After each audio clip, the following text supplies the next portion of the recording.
Saskatoon is a city located in the province of Saskatchewan, Canada. It has a population of 222,000 people and is the most highly populated area in all Saskatchewan. On top of this, Saskatoon has the second highest crime rate in the province, including crime committed by law enforcement. Starlight tours is a phrase coined by the residents of Saskatoon. Police in Saskatoon would find drunken Native American teens and make it seem like they were detaining them. In reality, however, they would drop them off in a field far away from any civilization, leading them to freeze to death or die of hunger. They decided to call it this as the police would take these teenagers and drive them on, quote-unquote, a tour under the stars. There has been many instances of this happening, leading to multiple deaths, including the most well-known death and the first in this series of murders, Neil Stonechild. November 24th, 1990. The winds blow hard, reaching a temperature of negative 28 degrees Celsius. A young Neil Stonechild, at the age of 17, goes out after supper to get a drink with a friend. Later that night, a complaint is sent about noisy teenagers in an apartment complex. The last time Stonechild was seen alive was by his friend, Jason Roy, who saw Neil's face pressed against the glass of a police cruiser. 2 days later, a group of farmers find a body in a deserted field laying face down in the snow. The body is covered in blood and there are tears in the skin around his wrists, a mark of handcuffs worn too tight. It was reported that a Saskatoon police cruiser had been seen driving out towards that location with a teenager in the back seat, but all allegations were denied. It was decided that there was not enough evidence to accuse the police of any wrongdoing. Neil Stonechild's frozen body was found on the outskirts of Saskatoon in November of 1990. He died of hypothermia and his death was labeled accidental. But an inquiry is set for this fall to examine how the police investigation was handled. Much of that evidence is coming from this man, Jason Roy. He was a friend of Neil's and says he was with them the day he disappeared. The next time I saw him, he was in the back of a police car. According to the inquiry report, that was the last time Neil Stonechild was seen alive. It took until 2003 and an inquiry into his death for them to get answers and to share their story. The inquiry established through Jason Roy's testimony that Neil Stonechild was with 2 police officers the night he disappeared. The 2 officers named in the report, Constables Larry Hartwig and Bradley Singer, they have never been found criminally responsible for Stonechild's death. The minister also offered an apology to Stella Bignell, Stonechild's mother. She's back now to find out who was responsible for the death of her son, Neil Stonechild. He was a boy.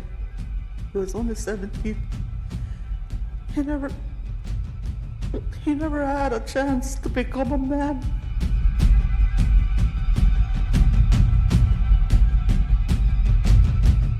Police had been accused of mistreating Aboriginal men before, and Stonechild is one of 3 men found frozen since 1990. Of course, the final question that remains unanswered is who killed Neil Stonechild.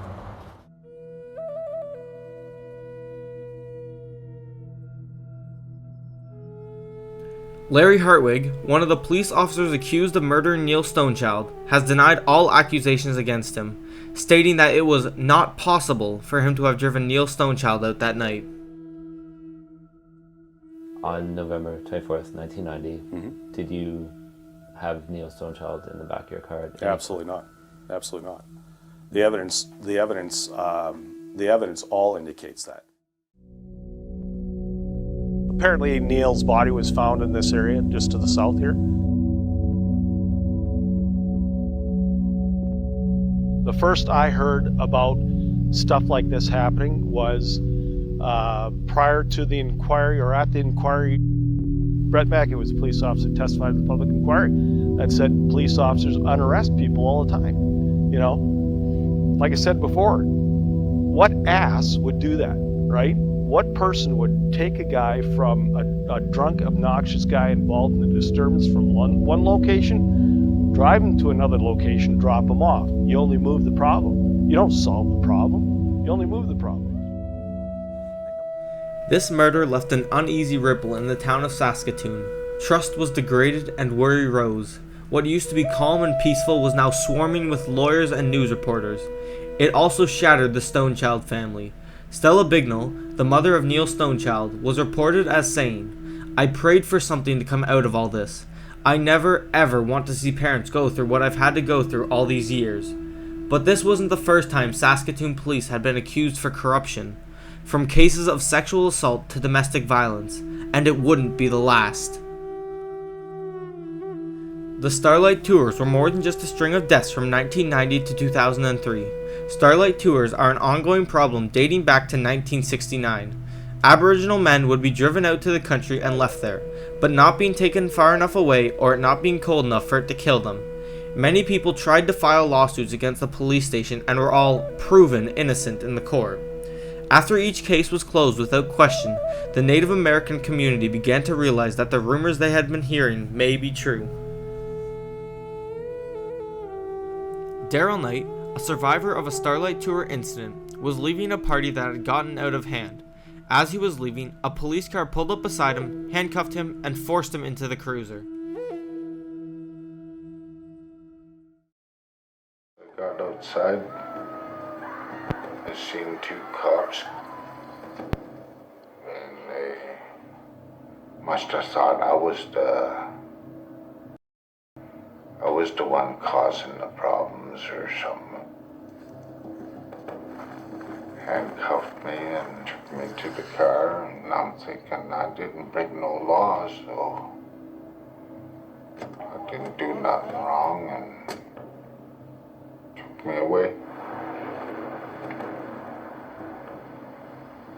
And they drove me out of town.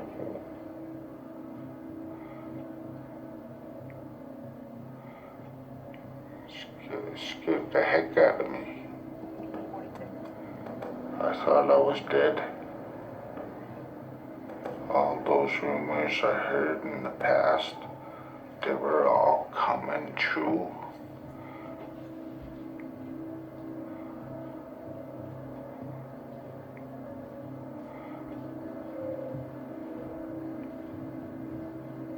When they told me, Daryl,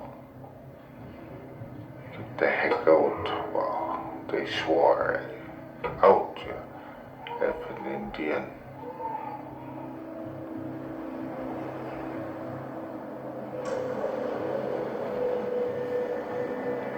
I told them, I'll freeze to death out here, you guys. And they stopped. You can hear the tires crunching on the snow.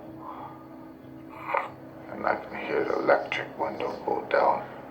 And I remember that driver there said, that's your effing problem. And they drove away.